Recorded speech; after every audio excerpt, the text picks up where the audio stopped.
Does biocentrism help explain the Mandela effect? Here's an excerpt from Robert Lanza on the meaning of biocentrism. Robert Lanza was called by the New York Times one of the 3 most important scientists alive today. Just to give you an idea of the caliber of our next presenter. Well, I'd like to thank Mauricio and the organizers for having me here, but I do have to say that yesterday I was at Logan Airport on my way here, and I was just about ready to get on the plane, and lightning struck the airplane and fried the electronics. And so while I was waiting there for the next airplane, I thought maybe someone is trying to send me a subtle message. But anyways, I'd like to talk to you here about biocentrism, which is a new theory of everything which arrives at the same conclusions as non-duality. So every now and then, a very simple but radical idea shakes the foundations of knowledge. So when the discovery of the Earth, that it wasn't flat, challenged the way people perceived themselves in their relationship with the surroundings. Our ancestors were challenged to believe that the Earth was round, even though the ground they walked on was flat.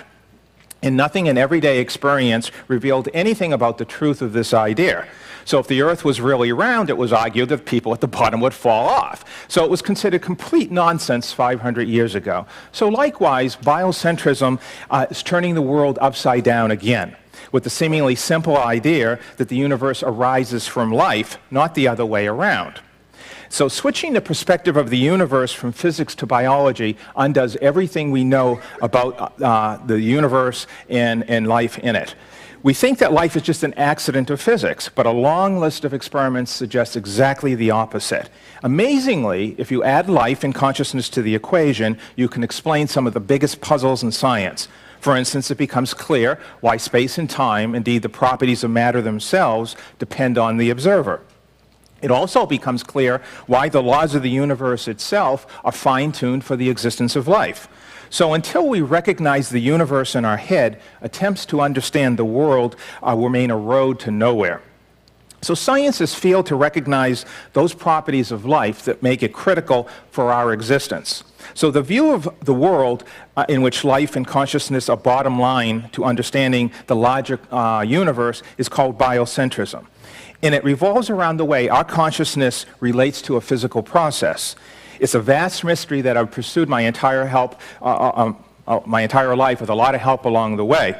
So I've come to conclusions that would shock many of my colleagues and predecessors, placing biology above the other sciences, in particular physics and chemistry, in an attempt to understand a theory of everything that has eluded these other disciplines. We're taught since childhood that the universe is divided into 2 entities, ourselves and that which is outside of us. So this seems logical. Self is commonly defined by that we can control. So I can move my fingers, but I can't wiggle your toes. The dichotomy then is based largely on control and manipulation. So the basic biology, however, tells us that we don't control most of the trillions of cells in the body any more than we do control a rock or a tree. So consider everything around you right now, me up here at the podium, your hands, your body. Language and custom all say that that's outside us in the external world. But you can't see anything through the vault of bone surrounding your brain. Everything you see and experience right now, your body, the walls, the ceilings of this room, are an active process that's occurring in your mind. You are this process. You're not just the part that you control. So your eyes just aren't portals to the world. You think you just see out there, but again, you can't see through the cranium. So what you're seeing, again, is everything that you think right there is out there is actually a construction happening moment to moment in your mind. So again, I want to emphasize that this is all happening in your head, and even the light from the bulbs in this room, they're moving through a space that's actually created in your mind. So consider everyday reality. So for instance, the weather outside. You see a blue sky out there, but the cells in your brain could be changed so that everything that's blue looks green or red. Could even do a little genetic engineering so that everything that's red makes a noise or vibrates or makes you want to have sex like some birds. Or, for instance, you think it's bright out, the circuits in your brain could be changed so that it's dark. You think it's hot and humid, but to a tropical frog it would look cold and dry. So this logic applies to virtually everything. Bottom line is, and the first principle of biocentrism is that is that reality involves your consciousness. It could not be there without your consciousness. Emerson once said, "We have learned that we do not see directly, but mediately, and that we have no means for correcting the colored and distorted lenses which we are, or of computing the amount of their errors.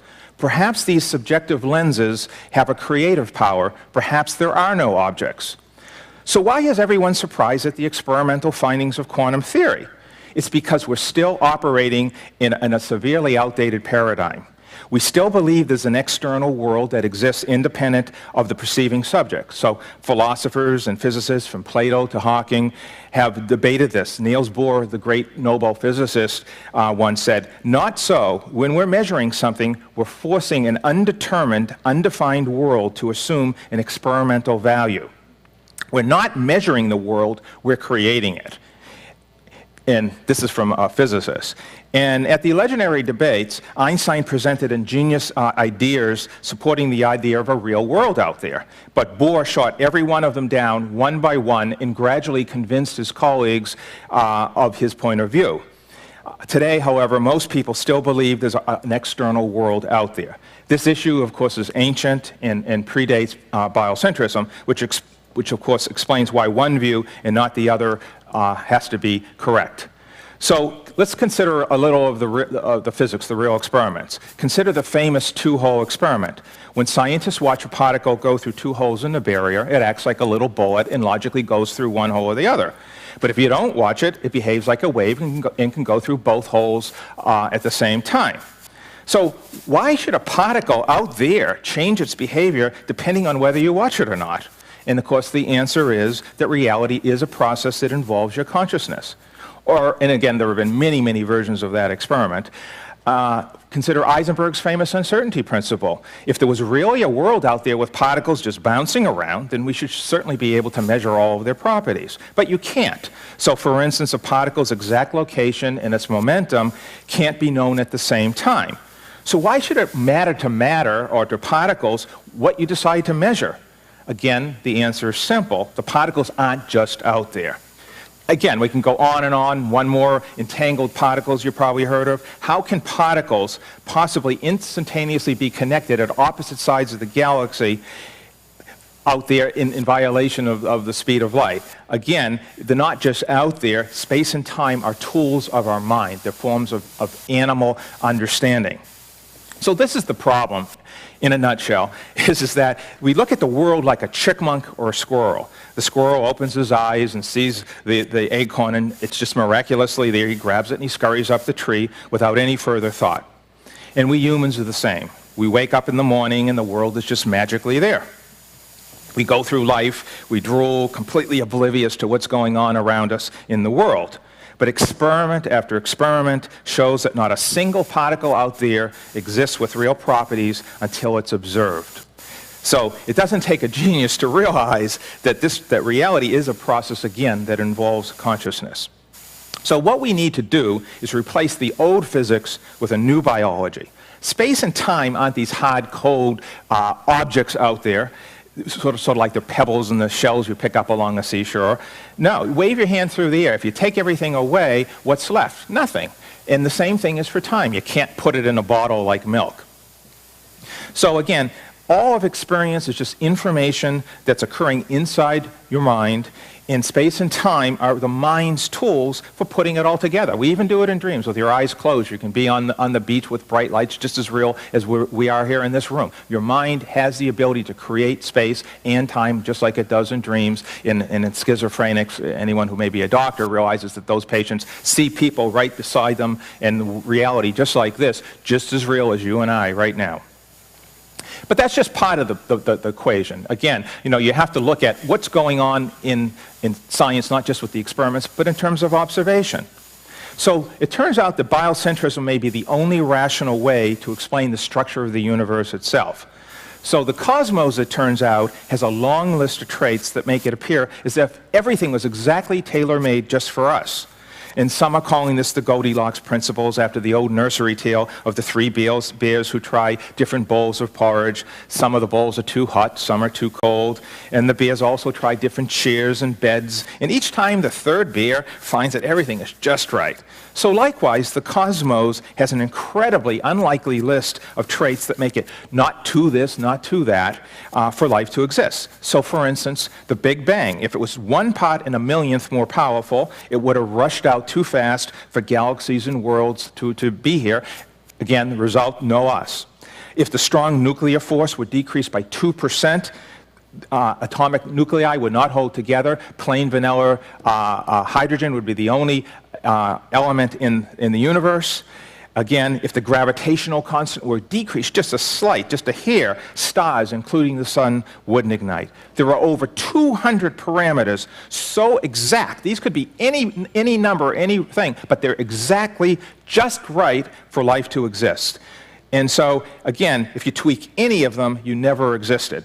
So none of these are predicted by any theories, and they all seem exactly carefully to allow for life. And of course, it's been hijacked by intelligent design folks, but it doesn't mitigate the problem of why these constants are all exactly one way when they could be millions of other parameters. So one way is to say God did it, and the only scientific explanation is something called the so-called anthropic principle, which says that we must find these conditions because if we're alive, what else could we find? Well, of course, that really isn't an explanation. That's unless you say there are an infinite number of universes, and we just happen to live in the one lucky one where all the parameters, all the parameters are exactly right. And again, just 1 in a gazillion. Certainly we can do better than that. So obviously no universe that would allow for life could possibly exist from a biocentric point of view. The universe and all of its parameters simply reflect the spatial temporal logic of the animal observer. So it turns out the long sought after theory of everything is really just merely missing one important component that was too close to us to have noticed. So some of the thrill that came with the announcement of the human genome had been mapped, or that we're understanding the Big Bang. It rests in our desire for completeness and totality. So these comprehensive theories, all of them, feel right now to take into account one critical factor, and that is that we're creating them. We're the biological creature that fashions the stories, that makes the observations, and it gives names to things. And therein lies the great expanse of our errors. And that is that science hasn't confronted the one thing that's most familiar and most mysterious, and that is, of course, consciousness. So for several centuries, a single mindset has dominated scientific thought. This model has had countless insights and applications that have transformed all of our lives. But it's now reached the end of its useful life. This old model proposes that the universe was until recently just a lifeless collection of particles just bouncing around each other. And they observed they were following these predetermined rules that were mysterious in their origin. And the universe was presented like this watch that had somehow wound up and then now is unwinding and allowing for a little quantum uncertainty, will unwind in a semi-predictable way. Of course, there are lots of problems with this paradigm, some that are obvious, others that are really mentioned, but just as fundamental. But the overarching problem involves life. How life arose originally is still an unknown process, even though we can follow it and apprehend what's been going on since through Darwinian mechanisms. The bigger problem is that life contains consciousness, which is, to say the least, poorly understood. So consciousness isn't just a problem, though, for us biologists. It's a problem for physics. And there's nothing in physics that can explain, as you've already heard over and over, how a group of molecules in the brain creates consciousness. So the beauty of the sunset, the taste of a delicious meal, these are all mysteries to science, how we subjectively feel that.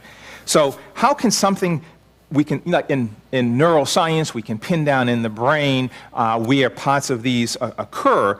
But what's really worse is that science can't explain how how consciousness arrives from matter. So our understanding of this most basic phenomenon is virtually nil. Interestingly, most of the models of physics don't even recognize this as a problem. But let's put aside all the life and consciousness issues. The current model scientific paradigm leaves a lot to be desired when coming to try to explain the fundamentals of our universe. The universe, indeed, all the laws of nature themselves just suddenly popped out of nothing one day for no apparent reason. And we call this titanic event the Big Bang. And we don't even begin to understand the Big Bang, even though we keep tinkering with all the different parameters and expansion, for instance. But again, the Big Bang, we all know, is really not an explanation at all. At some point, virtually everyone has thought, this doesn't really work, this doesn't really explain anything fundamentally, not really. So when it comes right down to it, science is amazingly good at figuring out how the parts work. But what eludes us is the big picture. We create these exquisite technologies from our ever-expanding knowledge of the physical processes. We do badly in just one area, which unfortunately encompasses all bottom-line issues. And that is, what is the nature of this thing we call reality, this universe as a whole?